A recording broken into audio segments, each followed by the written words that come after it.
Hello, my name is Simon and welcome to the Retro News Roundup. To start this month's episode, where better than an update regarding the Nintendo PlayStation.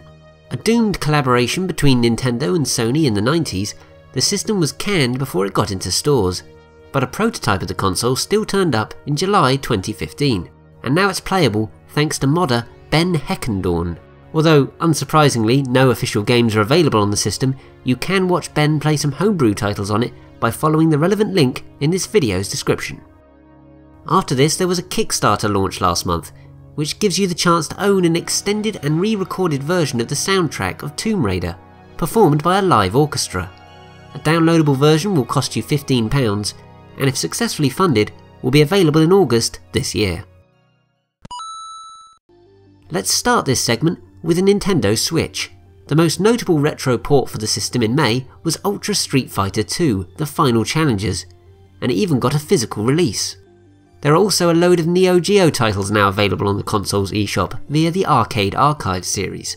They include the King of Fighters 99, Galaxy Fight, Universal Warriors, Garou Mark of the Wolves, and Blazing Star.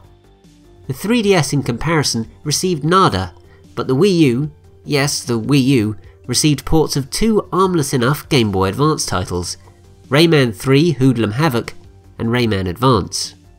If that wasn't enough, it also got the PC Engine's Super Star Soldier.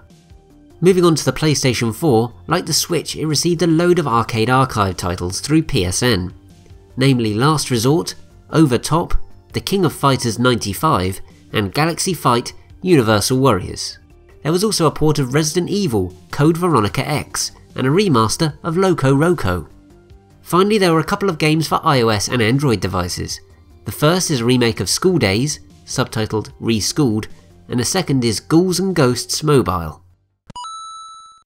The big hardware news for last month was the release of the Retron HD, a system from Hyperkin that allows you to play NES games in high definition. For the people in the US it costs $40, but for those of us in the UK, one will set you back £50.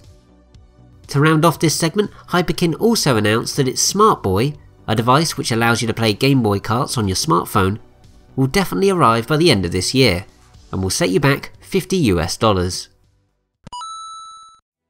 The ZX Spectrum continues to have a thriving homebrew scene, with no less than 5 new titles released for the 8-bit computer in May, including Jubbles, Zabij Ducha, Space Junk, the Treasure of Lumos, and SokoBaarn. Moving on, there was also a coding competition for games on Atari 8-bit computers, with some interesting titles such as Hot and Cold Adventure coming from it. You can check them all out by following the link in this video's description. Then there was Bits and Bytes for the Vectrex, with a cart costing you $25, as well as Modulot on the Commodore 64, and then finally Motconk on the MSX. To round off this segment, there were 2 Kickstarters for NES titles that came to my attention last month. The first was successfully funded and was for a game called Twin Dragons. It has a release date of December 2017. The second has not yet finished taking funding though, and is for a platformer titled Eskimo Bob. A cart will set you back $45 Canadian and will be launched in January 2018. A trio of titles this month for this section that looks at unreleased games being uncovered at last. Arguably the most eye-catching is Dear Avenger 3 for the Dreamcast. A disc was found in a garage sale, although a playable build hasn't been made available online just yet. The other 2 games are both for the ZX Spectrum, and were discovered thanks to Spanish site El Trastero del Spectrum.